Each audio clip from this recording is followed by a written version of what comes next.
This piece was a gift from Judith, a faith-filled friend and spiritual mentor who died 4 years ago.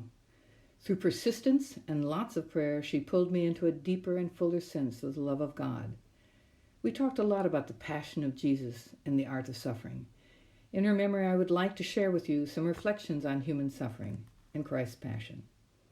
Some people are called, don't ask me why, to undergo the most unspeakable suffering. They are overtaken by natural disaster, ravaged by disease, or simply brutalized by their fellows. We catch glimpses of them on television and in the newspaper, their eyes wide with terror as they face death, and we meet them head-on in hospital wards, or reports of commissions investigating war crimes.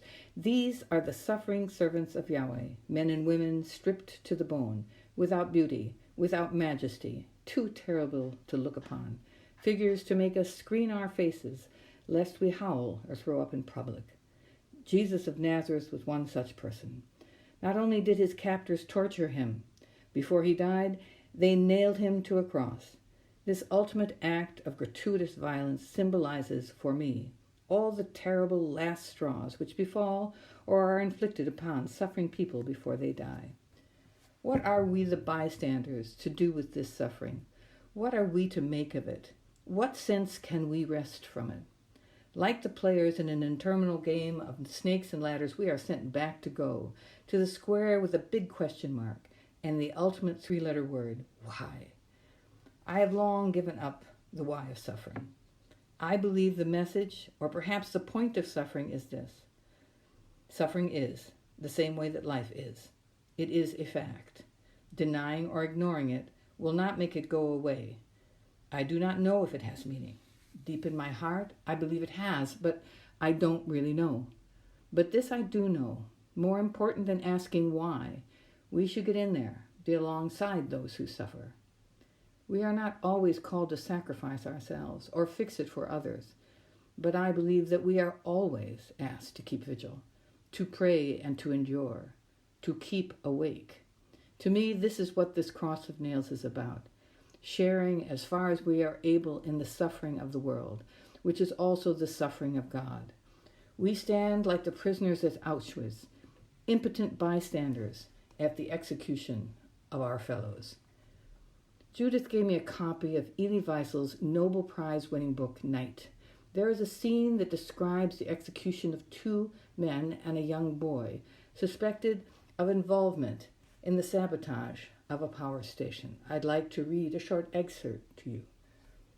One day, when we came back from work, we saw 3 gallows rearing up in the assembly place, 3 black crows. Roll call. SS all around us.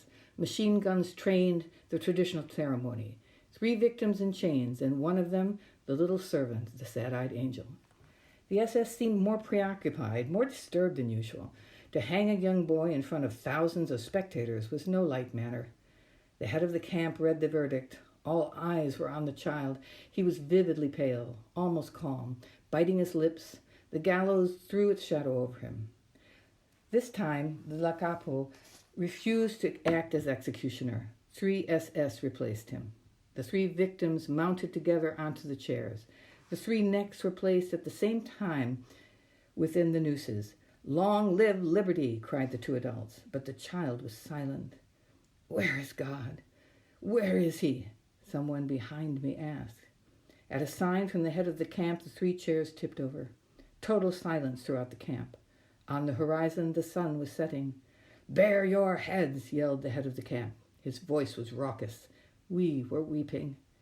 "Cover your head." Then the march past began.